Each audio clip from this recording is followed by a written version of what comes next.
Welcome to the geometry unit. If you picked up the green book at school, this is the packet that you will have had. If you went online, yours is going to be a little bit different because it has more things inserted it to help you learn on your own. But I'm going to go ahead and use the packet picked up at school because it was the one designed to be taught with us explaining things to you. So this is the geometry unit 6.7 and 6.9. Okay, this is your IXL skills. So this is what we did week 1. These 2 that were circled is what was assigned. You can do any of the others. If you do the others, I can use it for an alternative assignment. If you did not do something in your book or there is no way you can turn it in, I can use those. If you're missing anything in the past, I'll also go back and use IXL assignments. Week 2, this is what we're working on now. 3 of these are actually assigned this week. If you do all 5, then we can use that as substitute grades. And then this is what we'll be doing week 3, next week. Okay, this is a copy of the formula sheet that would have been on your SOL test. It has all your formulas on it.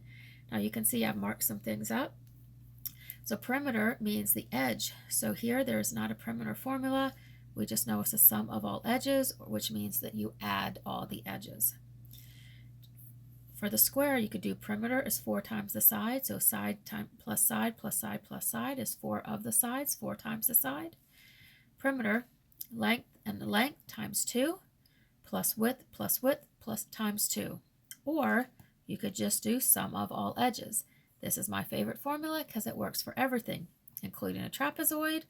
Or if you have a rectangle with a semicircle, you can still use the same formula. So this is the preferred formula I use, just sum of all edges.